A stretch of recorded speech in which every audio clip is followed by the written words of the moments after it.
ஒரு பெரிய எழுத்தாளர், மேல்நாட்டுல பிற்காலத்துல பெரிய எழுத்தாளர் ஆனாராம்.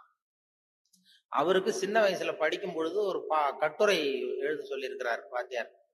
என்ன கட்டுரைன்னா விபத்து அப்படின்னு தலைப்பு. விபத்துன்னு சொல்லி ஒரு கட்டுரை அல்லது கதை எழுதுங்கன்னு சொல்லியிருக்காரு. சின்ன பையனா இருக்கும்போது எழுதினானா. அவன் பிற்காலத்துல பெரிய நாவலிஸ்ட், பெரிய எழுத்தாளர் ஆனான். சின்ன வயசுலயே அவன் விபத்துங்கிற தலைப்புக்கு என்ன எழுதுனா, ஒவ்வொரு வரியிலையும் ஒவ்வொரு திருப்பம்.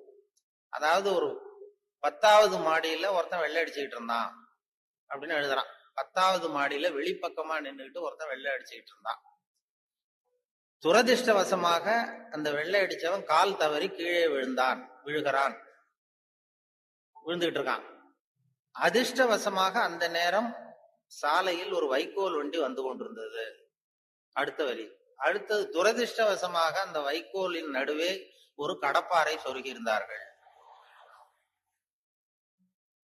அதிர்ஷ்டவசமாக இவன் அந்த கடப்பாறையில் விழவில்லை. துரதிருஷ்டவசமாக அவன் வைக்கோலிலும் விழாமல் தரையில விழுந்து செத்து போட்டான். இந்த ஆளு இதை எழுதினவன் பிற்காலத்துல பெரிய எழுத்தாளர் ஆயிட்டாராம். பெரிய இதாயி அப்படி சுபாவம் சின்ன வயசுலயே தெரியும் யாரா இருக்கு என்ன அப்படின்னு சொல்லி. நமக்கெல்லாம் அது நம்ம ஆசிரியர்களுக்கே சில சுபாவங்கள் உண்டு. அது உங்களுக்கு எல்லாம் தெரிஞ்ச விஷயமா இருக்கும். ஒவ்வொரு அவங்கவுங்க துறை சம்பந்தப்பட்ட இதா இருக்கும். ஒரு 3 பேராசிரியர்கள் ஒரு ஊருக்கு போனாங்க. ஒரு பெரிய பல்கலைக்கழகத்துல இது மாதிரி பேசுறதுக்கு 3 துறை பேராசிரியர்கள் போனாங்க. ஒரு உடற்பயிற்சி ஆசிரியர், ஒரு பிசிக்ஸ் பேராசிரியர், ஒரு கணக்கு வாத்தியார், 3 பேரும் போனாங்க. கணித பேராசிரியர். இது மாதிரி ஒரு விழாவில் பேசி முடிச்சதும் கொண்டு போய் கெஸ்ட் ஹவுஸ்ல 3 பேரையும் தங்க வச்சாங்க. நாளைக்கு மறுநாள் அவங்க ஊருக்கு போகணும். இது மாதிரி விழாவில் கலந்துக்கிட்டு முடிஞ்சதும் கணித பேராசிரியருக்கு ஒரு ரூம், இவருக்கு அந்த பிசிக்ஸ் பேராசிரியருக்கு ஒரு ரூம், உடற்பயிற்சி ஆசிரியருக்கு ஒரு ரூம் போட்டு கொடுத்தாச்சு. இது மேல்நாட்டுல நடந்தது. அதனால என்னன்னா, அவங்களுக்கு அந்த ஆகாரம் எல்லாம் டப்பாவிலேயே வச்சிருக்கிறாங்க.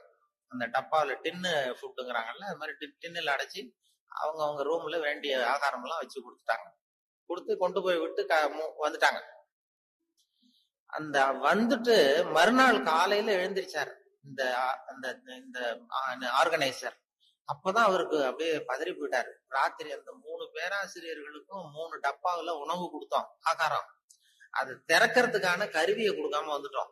திறக்கிறதுக்கு ஒரு பொருள் அது இல்லாம கொடுத்தோம். எப்படி அவங்க டப்பாவை திறந்தாங்களா, சாப்பிட்டாங்களா என்னன்னு தெரியல அப்படின்னு ஒரு பதறி போய் விடிஞ்சதும் ஓடுறாரு விழுந்தடிச்சு. இந்த வரவேற்ற ஓடி போய் முதல்ல அந்த உடற்பயிற்சி ஆசிரியர் கதவை திறந்தாரா. ரூம் திறந்தா அவர் நிம்மதியா தூங்கிட்டு இருக்காரு. டப்பா திறந்து கிடக்கு, சாப்பிட்டு நிம்மதியா தூங்கிட்டு இருக்காரு. உடனே இவர் போய் தட்டி எழுப்பி, எப்படி சார் அந்த டப்பாவை திறந்தீங்க, அந்த இதை கொடுக்கலையே நாங்க உங்களுக்கு. இது என்ன சார், உடல் பலம் தான் சார் முக்கியம், டப்பாவை பலம் ஓங்கி கீழே அடிச்சேன் திறந்துட்டுது, அது என்ன பெரிய காரியம் அப்படின்னு சொல்லி உடற்பயிற்சி செஞ்சுட்டேன், அதனால சாப்பிட்டேன் இருக்காரு. பரவாயில்ல சார் அப்படின்னு சொல்லி அடுத்த ரூமுக்கு ஓடி இருக்காரு. அங்க பிசிக்ஸ் வாத்தியார் உட்காந்துருக்காரு. அவரும் அதே மாதிரி நிம்மதியா தூங்கி இருக்காரு. இது டப்பா திறந்து கிடக்கு. போய் திறந்து, எப்படி சார் திறந்தீங்க நீங்க டப்பாவை அப்படின்னா, அது என்ன சார், எந்த இடத்துல ப்ரெஷர் கொடுக்கணும்னு எனக்கு தெரியும், அந்த இடத்துல அழுத்தணும் திறந்துட்டுது டப்பா, அது நமக்கு டெக்னிக் வந்தது தானே அப்படின்னு அந்த திறந்து சாப்பிட்டேன்ட்டார். இவர் அப்பாடா நிம்மதியா போச்சு. அடுத்தது கணக்கு வாத்தியார் ரூமுக்கு ஓடினார். அங்க போனா அவர் தூங்கவும் இல்ல, டப்பாவும் திறக்கல, மூடியே இருக்கு. என்ன பண்றீங்க அப்படின்னு சொல்லி அந்த கணக்கு ஏதோ ஒரு எழுதிட்டு இருக்காரு பேப்பர்ல. கணக்கு வாத்தியார், என்ன சார் பண்ணிட்டு இருக்கீங்க அப்படின்னு கேட்டிருக்காரு. ஒண்ணும் இல்ல, அசியூம் தி டப்பா இஸ் ஓபன் அப்படின்னு சொல்லி மேற்கொண்டு கணக்கு போட்டுக்கிட்டு இருக்காரு சார் அப்படின்னா. இது ஒவ்வொருத்தருக்கும் ஒரு சுபாவங்கிறது அது இயல்பா அமையிறது. ஆசிரியர்களுக்கு எல்லாருக்குமே அப்படி அமையிறது. என்னோட படித்தவர்கள் இன்னைக்கு பல பேர், ஒருத்தவதான் சின்ன வயசுல ஒரு பையன் ஜானகிராமன் ஒருத்தன் பக்கத்துல என்ன பென்சிலாலேயே குத்திக்கிட்டு இருப்பான். இன்னைக்கு அவன் கும்பகோணத்துல இன்னைக்கு பெரிய டாக்டர், எல்லாருக்கும் ஊசி போட்டுடுறான். அப்படி சின்ன வயசுலயே சுபாவம். அங்க யார் யாரு எப்படி வருவாங்க அப்படின்னு தெரியும். அவங்களுடைய அந்த படிக்கும் பொழுதே அந்த இது தெரியும். என்னோட படித்தவர்கள் நிறைய பேர் அது மாதிரி ஒரு துறையில வந்திருக்கிறாங்க. சில பேர் இந்த நான் சொன்னது மாதிரி மேல்நாட்டுல ஒரு பெரிய பிரபலமான வக்கீல். அந்த வக்கீல் சின்ன வயசு, அவர்கிட்ட வாதாடுறதுக்கு எல்லாரும் பயப்படுவாங்களாம். அந்த வக்கீல் சின்ன வயசுல எப்படி இருந்தான் அப்படின்னு சொல்லி அவங்க அம்மா சொல்லி இருக்கிறாங்க ஒரு பேட்டியில. அவங்க இந்த பையன் இவன் சின்ன வயசுலயே வருங்காலத்துல பெரிய வைக்கல ஆயிடுவான்னு எனக்கு தெரியும் அப்படின்னு சொல்லியிருக்கிறாங்க. என்ன பண்ணான்னா, அப்பா வந்து பேப்பர் படிச்சுட்டு உட்காந்துருக்காரு, அம்மா சமயக்கட்டுல இருக்கிறாங்க. இவன் பையன் அவன் ரூம்ல ஏதோ பண்ணிட்டு இருக்கான். ஒரு பூனை வீல் வீல்னு கத்திட்டு இருக்கு. அம்மா கதறிட்டு இருக்கு ஒரு பூனை. உடனே அம்மாவுக்கு புரிஞ்சு போச்சு, டேய் அந்த பூனை வாழை பிடிச்சி இழுக்காதரா அப்படின்னு கத்திருக்கு அந்த அம்மா. பூனை வாழை பிடிச்சி இழுக்காதரான்னு. ஆமா, இங்கேயும் சில பேர் சில பூனைகள் இருக்கு. அது வாழை யாரும் பிடிச்சி இழுத்துறாதீங்க.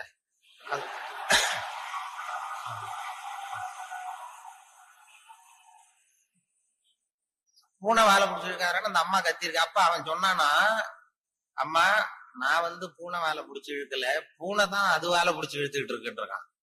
நான் ஒன்னும் பூனைக்கு இடைச்சல் பண்ணல, பூனை தான் வாழை இழுத்துக்கிட்டு இருக்கு, நான் அது வாழை இழுக்கலன்றான். ஓடி போய் பாத்துருக்காங்க அம்மாவும் அப்பாவும். பார்த்தா இவன் பூட்ஸு காலால மிரிச்சுக்கிட்டு இருக்கான், பூனை வாழை இழுத்துக்கிட்டு இருக்கு. அவன் பிற்காலத்துல பெரிய வக்கீல் ஆயிட்டான். அதாவது ஒரு தான் பேர்ல தப்பு இல்லைங்கிறது மாதிரி பேசினா பாருங்க.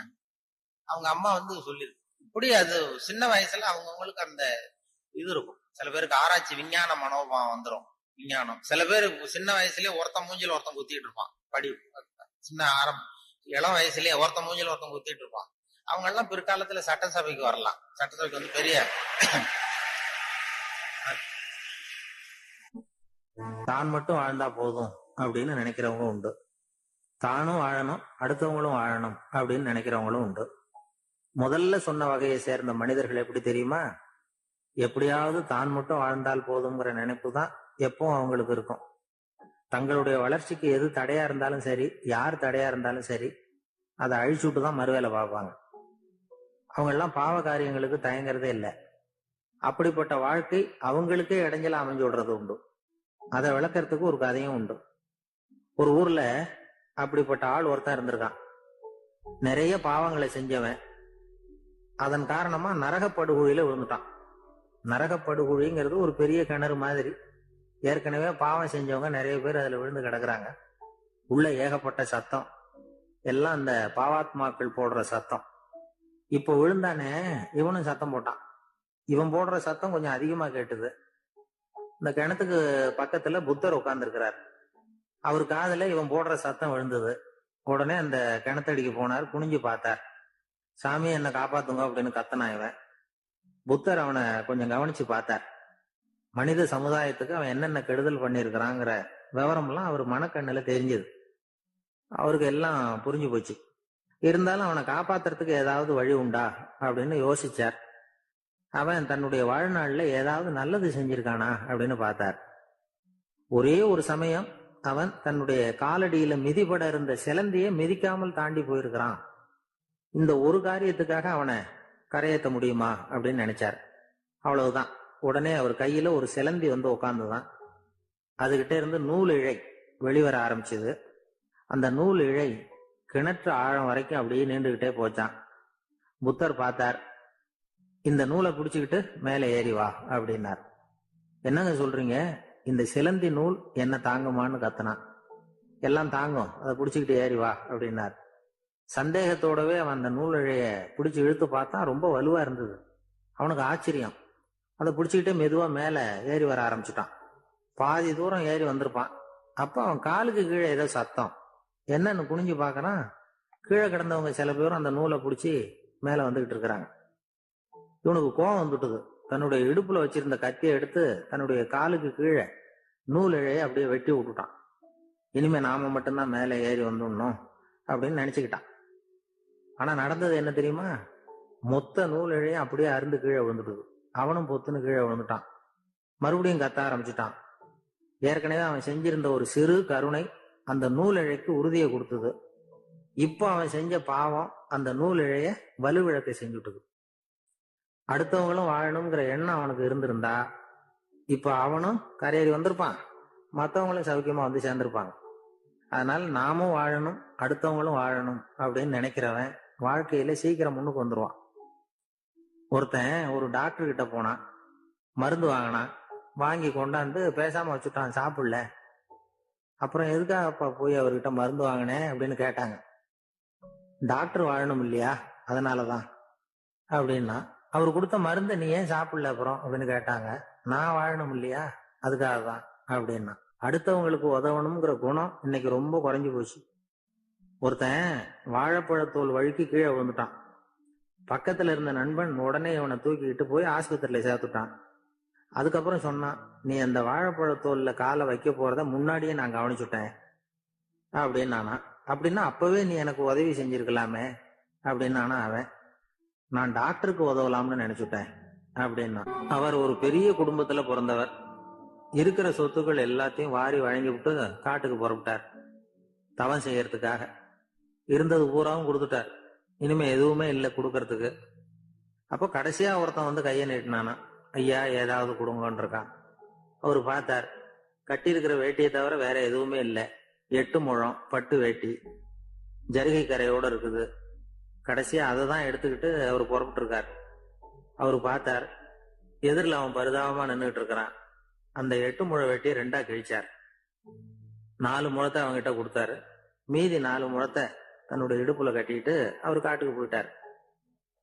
இவன் என்ன பண்ணான் தெரியுமா? கையில கிடைச்ச 4 முழத்தை எடுத்துக்கிட்டு கடை வீதிக்கு போனான். பழைய பட்டு வேட்டி ஜருகை இதையெல்லாம் விலைக்கு வாங்குற வணிகர் ஒருத்தர் இருக்கார். அவர்கிட்ட போனான். இதை விலைக்கு எடுத்துக்கிறீங்களா அப்படின்னு கேட்டிருக்கான். அவர் வாங்கி பார்த்திருக்கார். ஆஹா, இது ரொம்ப அருமையான வேட்டி, விலை உயர்ந்த ஜருகை, இது ஏது உனக்கு அப்படின்னு கேட்டாரான். அவன் நடந்தது சொல்லியிருக்கான். அப்படின்னா ஒண்ணு செய்யு, இந்த வேட்டியோட இன்னொரு பாதியையும் மெதுவா வாங்கிட்டு வந்துரு, உனக்கு நிறைய பணம் தர்றேன் அப்படின்னாரான் அந்த வணிகர். இவன் கொஞ்சம் யோசனை பண்ணி பார்த்தான். கொஞ்சம் இருங்க, தான் வந்துடுறேன் அப்படின்னு சொல்லிவிட்டு நேரா காட்டுக்கு போனான். அவர் எங்க இருக்காருன்னு தேடி கண்டுபிடிச்சான். அவர் ஒரு இடத்துல தவக்கோலத்துல இருக்கிறார். கட்டியிருந்த இடவேட்டியும் அவர் அறியாமல் நழுவி கீழே விழுந்து கிடக்குது. இவனுக்கு ரொம்ப வசதியா போச்சு. அவரை கேட்க வேண்டிய அவசியமே இல்லை. மெதுவா சத்தம் போடாம அடி மேல அடி வச்சு நெருங்கினான். அவர் கண்ணை மூடிக்கிட்டு அவர் பாட்டு நின்றுட்டு இருக்கிறார். இவன் மெதுவா போய் கீழே கிடந்த அந்த துணியை எடுத்துக்கிட்டு சத்தம் போடாம திரும்பி நடந்தான். ஒரு 2-3 அடி எடுத்து வச்சிருப்பான். அப்படி ஓட ஆரம்பிக்கிற சமயத்துல அவன் காலில் கீழே கிடந்த முள்ளு ஒண்ணு நறுக்குன்னு தச்சு விட்டுது. வலி தாங்க முடியாம அம்மான்னு கத்திருக்கான். இந்த சத்தத்தினால கண்ணை மூடி நின்றுகிட்டு இருந்த அவரோட தவம் கலைஞ்சது. மெல்ல கண்ணை திறந்து பாக்குறார். தன் இடையில இருந்த வேட்டி அவன் கையில இருக்கு. இப்ப அவர் நினைக்கிறார், என்ன நினைக்கிறாருன்னா, இந்த வேட்டி மீது நான் வைத்த ஆசை அல்லவா அவனை திருடனாக ஆக்கி விட்டது அப்படின்னு நினைச்சாராம். இந்த வேட்டி மேல நாம வச்ச ஆசை அவனை திருடும்படி ஆக்கி விட்டதே அப்படின்னு நினைச்சாராம். இது எப்பேற்பட்ட மனநிலை அப்படிங்கிறத கொஞ்சம் யோசனை பண்ணி பாருங்க. தான் ஒரு பொருள் மேல வச்ச பற்று இன்னொரு மனிதன் திருடனாக ஆகிறதுக்கு காரணம் ஆயிட்டுதேன்னு நினைக்கிறார். அப்படி நினைச்ச அந்த பெரியவர் யார் தெரியுமா? அவருதான் மகாவீரர். இழந்துட்டேங்கிறிய, நீ என்னத்தை கொண்டுகிட்டு வந்த எங்க இழந்துடுறதுக்கு? நீ என்னத்தை உண்டாக்குன இது அழிஞ்சுட்டுதுன்னு சொல்றதுக்கு? இதுதான் அவருடைய சிந்தனை. இன்றைக்கு நம்ம சிந்தனை எல்லாம் வேற மாதிரி இருக்குது. ஒருத்தன் நடுத்தெருவில் உட்காந்து அழுதுகிட்டு இருந்தான்.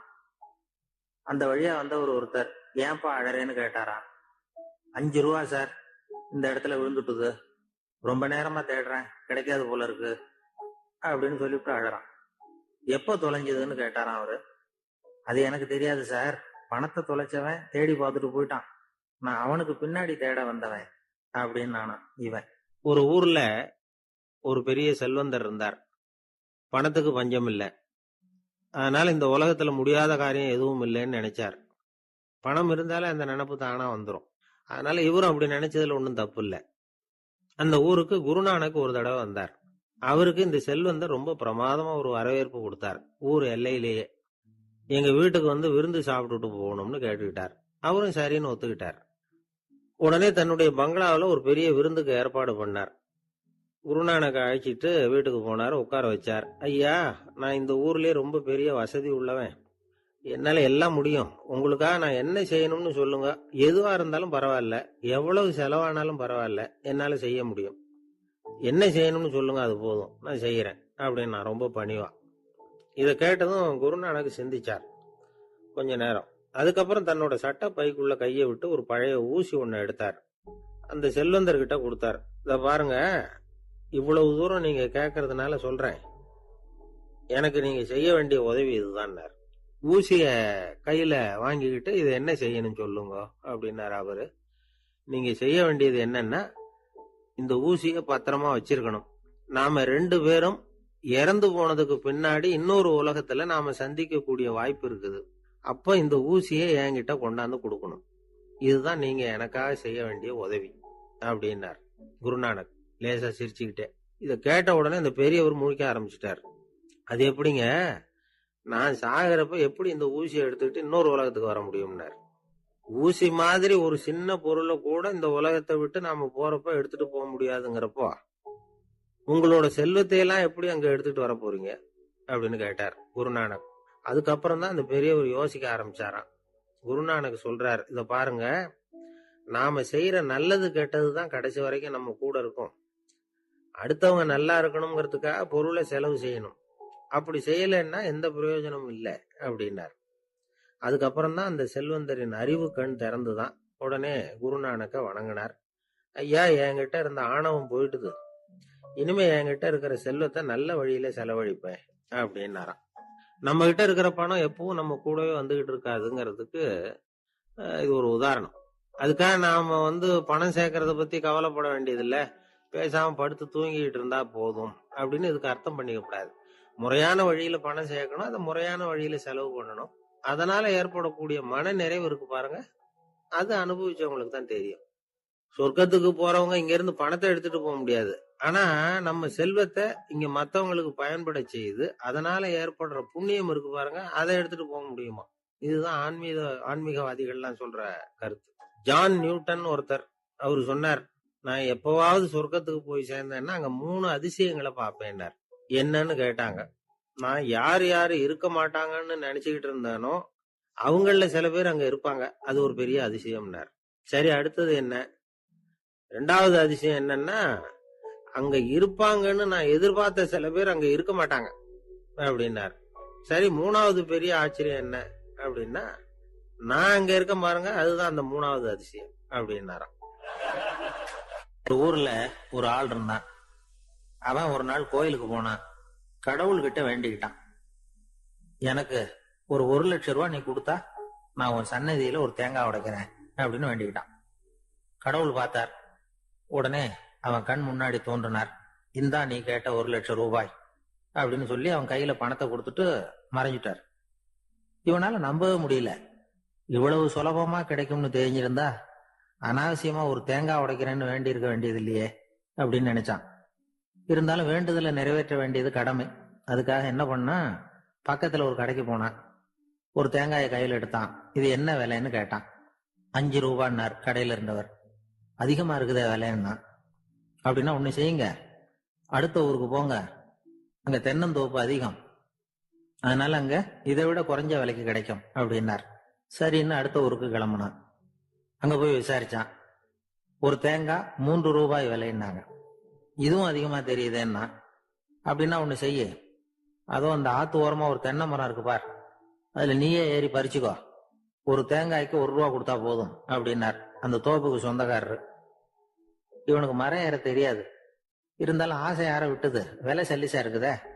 ஆத்து ஓரம் போனா தட்டு தடுமாறி அந்த மரத்துல ஏறினா அந்த தென்னை மரம் வளைஞ்சி ஆத்து பக்கம் போய் அப்புறம் நிமிர்ந்து இருந்தது. அதாவது மரத்தின் உச்சி சரியா ஆத்துக்கு நடுவுல இருந்தது. ஆத்துல வெள்ளம் கரபுரண்டு ஓடிட்டு இருக்கு. இவன் கடவுள் கொடுத்த 1,00,000 ரூபாயை மடியில வச்சு இறுக்கி கட்டிட்டான். உச்சிக்கு போய் காய் பறிக்கிற சமயத்துல காத்து மழையும் பலமா கலந்து அடிக்க ஆரம்பிச்சுட்டுது. கால் வழுக்கி விட்டுட்டுது. இவன் சடார்னு ஒரு தென்னை மட்டையை பிடிச்சிக்கிட்டு தொங்க ஆரம்பிச்சிட்டான். கீழே பயங்கரமான வெள்ளம், மடியில 1,00,000 ரூபாய் பணம், என்ன செய்யறதுன்னு தவிக்கிறான். இந்த சமயம் கரையில ஒரு யானை பாகன் யானையை குளிப்பாட்டிக்கிட்டு இருக்கிறான். அது அவன் கண்ணில் பட்டுது. ஐயா, ஒரு உதவின்னு கத்துனான். அவன் என்ன செய்யணும்னு கேட்டான். உன் யானையை மெதுவா இங்க அழைச்சிட்டு வா, எனக்கு நேரா கீழே நிறுத்து, என் காலை பிடிச்சி மெதுவா கீழே இறக்கி விட்டுரு, என் மடியில இருக்கிற பணத்துல உனக்கு 10,000 ரூபாய் தரேன் அப்படின்னா. அவன் பார்த்தான். காலை கையை பிடிச்சா கூட எவனும் இந்த காலத்துல 10 ரூபாய்க்கு மேல தரமாட்டேங்கிறான், இவன் காலை பிடிச்சா 10,000 தர்றேங்கிறான் அப்படின்னு யோசனை பண்ணா. உடனே யானையை கொண்டுட்டு போனான். அவனுக்கு நேரம் கீழே நிறுத்தினான். அவன் காலை பிடிச்சான். அவ்வளவுதான். அந்த நேரம் பார்த்து யானை மெதுவா நடந்து அப்பால போட்டுது. இப்ப யானை பாகன் அவன் காலை கெட்டியா பிடிச்சிட்டு தூங்குறான். பரிதாபமா மேல பாக்குறான். அவன் மட்டையை பிடிச்சிட்டு தூங்குறான். இப்ப யானை பாகன் சொல்றான், தம்பி மட்டையை விட்டுறாத, கெட்டியா பிடிச்சுக்கோ, நான் உனக்கு 10,000 ரூபாய் தரேன், இதோ மடியில் தான் வச்சிருக்கேன்னா. மேல தொங்குறவனுக்கு இந்த நிலைமையிலேயும் ஒரு சந்தோஷம், மேற்கொண்டு ஒரு 10,000 ரூபாய் நமக்கு கிடைக்கும் போல இருக்கே அப்படின்னு. இந்த சமயத்துல ஒருத்தன் ஒட்டகத்தை ஓட்டிட்டு வந்தான் அந்த பக்கமா குளிப்பாட்டுறதுக்கு. யானை பாகம் பார்த்துட்டான். ஐயா ஒட்டகக்காரரே, அதை இங்க கொண்டுட்டு வா, எங்க காலை பிடிச்சி பத்திரமா இறக்கி விடு, நாங்க பணம் கொடுக்குறோம்னா. அவனும் பணத்துக்கு ஆசைப்பட்டு வந்தான். அவன் காலை பிடிக்கிற சமயம் ஒட்டகமும் நழுவி போட்டுது. இப்போ 3 பேருமே வரிசையா தொங்குறாங்க. ஒட்டகக்காரன் கத்துறான், தம்பி மட்டையை விட்டுறாத, கெட்டியா பிடிச்சுக்கோ, நான் என் மடியில இருக்கிற 5,000 உனக்கு தந்துடுறேன்னா. மேல தொங்குறவனுக்கு இன்னமும் சந்தோஷம், இவனும் பணம் தர்றேங்கிறான் அப்படின்னா இன்னைக்கு நமக்கு மொத்த பண வரவு எவ்வளவு அப்படின்னு ஒவ்வொன்னா கூட்டி பார்க்க ஆரம்பிச்சான். மனக்கணக்கு சரியா வரல, அதனால அப்படியே விரல விட்டு எண்ண ஆரம்பிச்சான். அவ்வளவுதான், மட்டையை விட்டுட்டு கை நழுவி வந்துட்டுது. 3 பேரும் பொத்துன்னு ஆத்துல விழுந்தாங்க. படாத பாடுபட்டு தட்டு தடுமாறி கரைக்கு வந்து சேர்ந்தாங்க. 3 பேர் மடியில இருந்த பணமும் ஆத்தோட போட்டுது. பேராசை பெருநஷ்டம் அப்படின்னு ஒரு பழமொழி இருக்குல்ல, அதை விளக்கறதுக்காக சொல்லப்பட்ட கதை இது. ஒரு நாள் தெரு வழியா அவன் நடந்து வந்துகிட்டு இருக்கிறான். தெருவுல ஒரு காசு கிடந்தது. அதை பார்த்துட்டான். அது குனிஞ்சு எடுத்தான். அது ஒரு பழங்கால காசு. அந்த காசு நடுவுல ஒரு துளை இருந்தது, அதாவது துளையிட்ட நாணயம். பழங்காலத்துல புழக்கத்துல இருந்த ஒரு நாணயம் அது. துளையிட்ட நாணயம் கிடைச்சதுன்னா ரொம்ப நல்லது, அது அதிர்ஷ்டம் அப்படின்னு ஒரு நம்பிக்கை உண்டு. இவன் கையில அது கிடைச்சதும் ரொம்ப சந்தோஷப்பட்டான். இனிமே என்னுடைய கஷ்டம்லாம் தீரப்போகுது, அதிர்ஷ்டம் என்னை தேடி வரும், நான் பணக்காரன் ஆயிடுவேன் அப்படின்னு சொல்லிட்டு அந்த காசை தன்னுடைய கோட்டு பையில பத்திரமா போட்டு வச்சுக்கிட்டான். அடிக்கடி அதை தொட்டு பார்த்துக்கிறது உண்டு, வெளியில எடுக்க மாட்டான். இப்படியே கொஞ்ச காலம் ஆச்சு. அதுக்கப்புறம் என்னாச்சு தெரியுமா? நிஜமாவே அதிர்ஷ்டம் அவனை தேடி வர ஆரம்பிச்சுட்டுது. செல்வம் வந்து குவிஞ்சுது. பணம், பதவி, புகழ் எல்லாம் வந்து சேர்ந்தது. சமூகத்துல அவன் ஒரு பெரிய மனுஷன் ஆயிட்டான். எல்லாரும் அவனை பாராட்டினாங்க. அவன் எதை தொட்டாலும் வெற்றி, எல்லாம் அந்த காசோட மகிமை அப்படின்னு அவன் மனசுக்குள்ள நினைச்சுக்கிட்டான். தினமும் காலையில அந்த கோட்டை போட்டுக்கிட்டு தான் வெளியில கிளம்புவான். புறப்படுறதுக்கு முன்னாடி கோட்டு பாக்கெட்டை தொட்டு பார்த்துக்குவான், உள்ள காசு இருக்கா அப்படிங்கிறத உறுதிப்படுத்திக்குவான். அதுக்கப்புறம் தான் வெளியில கிளம்புவான். இப்படியே பல வருஷம் ஓடி போச்சு. ஒரு நாள் அவனுக்கு அந்த ஆசை வந்துட்டுது, அதாவது அந்த துளையிட்ட நாணயத்தை எடுத்து கண்ணால பார்க்கணும் அப்படின்னு. காலையில சாப்பிட்டுக்கிட்டு இருந்தான். அப்போ தன்னுடைய மனைவி கிட்ட சொன்னான், ரொம்ப நாளைக்கு அப்புறம் என்னுடைய அந்த நாணயத்தை இன்னைக்கு வெளியில எடுத்து பார்க்க போறேன்னா. என்னத்துக்கு அது, இப்ப அதை பார்க்க வேணாமே அப்படின்னு மெதுவா இழுத்தாங்க அந்த அம்மா. இல்ல இல்ல, நான் பார்த்தே தீரணும் அப்படின்னு அவன் தன்னுடைய சட்டை பைக்குள்ள கைய விட்டான். உள்ள இருந்த நாணயத்தை வெளியில எடுத்தான். பார்த்தா அவனுக்கு ஆச்சரியமா போச்சு. அந்த நாணயத்துல தொலையே இல்லை. என்ன ஆச்சு அப்படின்னு சொல்லி அவன் ரொம்ப குழம்பி போயிட்டான். இப்ப அந்த அம்மா சொன்னாங்க, நான் தான் ஒரு நாள் உங்க கோட்டு ரொம்பவும் தூசியா இருக்கேன்னு சொல்லி அதை ஜன்னலுக்கு வெளியில உதறினேன். உள்ள இருந்த அந்த காசு அப்ப எனக்கு தெரியாது, ஞாபகத்துல இல்ல, அது தெருவுல விழுந்துட்டது போல இருக்கு. அதுக்கப்புறம் எவ்வளவோ தேடி பார்த்தேன், கிடைக்கல. அதுக்குள்ள அதை யாரோ எடுத்துட்டு போயிட்டாங்க போல இருக்கு. அது இல்லைங்கிறது உங்களுக்கு தெரிஞ்சா வருத்தமா இருக்குமேங்கிறதுக்காக நான் தான் வேற ஒரு நாணயத்தை எடுத்து சட்டை பைக்குள்ள வச்சுட்டேன் அப்படின்னு விவரத்தை சொன்னாங்க அந்த அம்மா. இது எப்ப நடந்ததுன்னு கேட்டான். உங்களுக்கு அந்த காசு கிடைச்சதே அன்னைக்கு மறுநாளே இது நடந்து போச்சு அப்படின்னாங்களாம். இத கொஞ்சம் யோசனை பண்ணி பாருங்க. அவனுக்கு அதிர்ஷ்டத்தை கொடுத்தது அந்த நாணயம் இல்லை, அவனுடைய நம்பிக்கை, அதாவது தன்னம்பிக்கை. அதுதான் வேலை செஞ்சிருக்கு.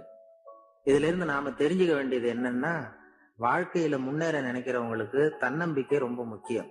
அது இல்லைன்னா முன்னேற முடியாது.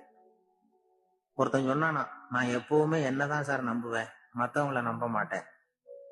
நேற்றுக்கு பாருங்க, திடீர்னு 10 பேர் என்ன அடிக்க வந்துட்டாங்க, நான் ஒருத்தனாவே அதை சமாளிச்சேன் அப்படின்றான் ரொம்ப பெருமையா.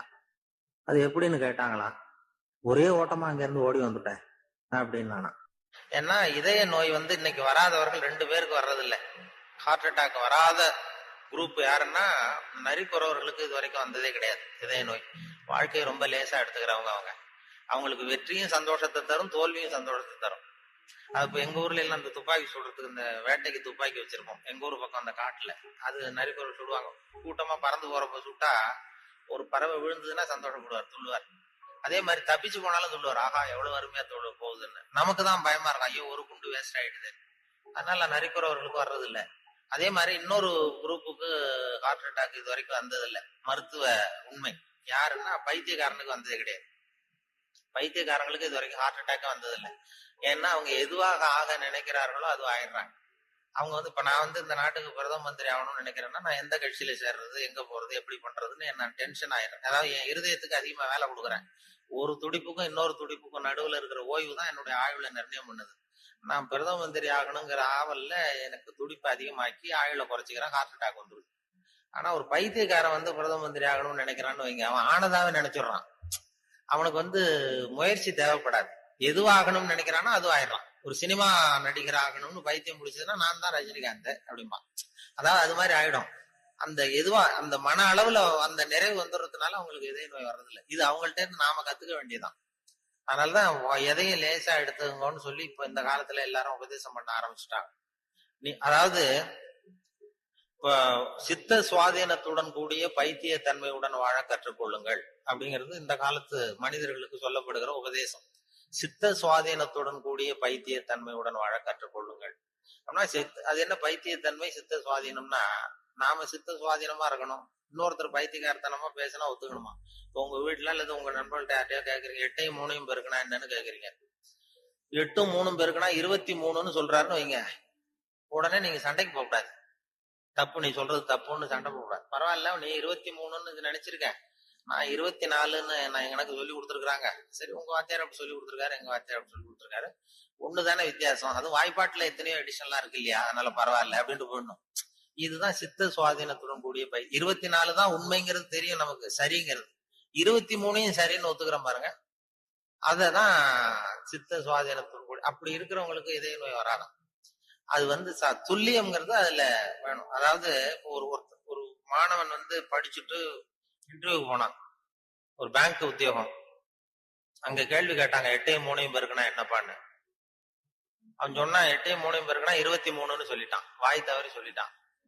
சரி, போயிட்டு வந்துட்டாங்க. இன்டர்வியூல வெளியில வரும்பொழுது யோசிச்சான், இது என்ன ஒரு சின்ன கணக்கு தானே கேட்டாங்க, இது தப்பா சொல்லிட்டோமே, 8 3 23ன்னு சொல்லிட்டோமே, இது கூட தெரியலன்னா நமக்கு எப்படி பேங்க்ல வேலை கிடைக்கும்? நிச்சயமா நமக்கு இந்த வேலை இல்லை, ஏதோ உளறி விட்டோம் அப்படின்னு சொல்லி போயிட்டான் வீட்டுக்கு. வீட்டுக்கு போனா ஒரு வாரத்துல அப்பாயின்மெண்ட் ஆர்டர் வந்துட்டுது அவனுக்கு, நீ வந்து வேலையில சேர்ந்துக்கிடான்னு. உடனே அப்ப அவன் நினைச்சானா, சரி நாம பதில் சொன்னது அவரும் சரியா காதுல வாங்கல போல இருக்கு, கேள்வி கேட்டவரும், அதனால இது சொல்லிடக்கூடாது, பேசாம போய் வேலையில சேர்ந்துருவோம் அப்படின்னு போய் நேரா போய் வேலையில சேர்ந்துட்டான். சேர்ந்து வேலை பர்மனன்ட் ஆனதுக்கு அப்புறம் அந்த மேனேஜர்கிட்ட போய் உக்காந்தான். சார், அன்னைக்கு இன்டர்வியூக்கு வந்தப்ப என்ன ஒரு கேள்வி கேட்டீங்க, 8ஐயும் 3ஐயும் பெருக்குனா என்னன்னு, நான் வாய் தவறி 23ன்னு சொல்லிட்டேன், நீங்களும் சரியா கவனிக்கல உங்களுக்கு, சார் எனக்கு வேலை கொடுத்துட்டீங்க, ரொம்ப தேங்க்ஸ் அப்படின்றான். இனிமே ஒண்ணும் பண்ண முடியாதுன்னு. அப்ப அந்த மேனேஜர் சொன்னார், அப்படி இல்லப்பா, அன்னைக்கு இன்டர்வியூக்கு வந்தது உன்னையும் சேர்த்து 294 பேர் வந்தீங்க இன்டர்வியூ, நான் 294 பேர்கிட்ட இந்த கேள்வி கேட்டேன், 8ஐயும் 3ஐயும் பெருக்குனா என்னன்னு, நீ சொன்னதுதான் நியரஸ்ட் கரெக்ட் ஆன்சர்,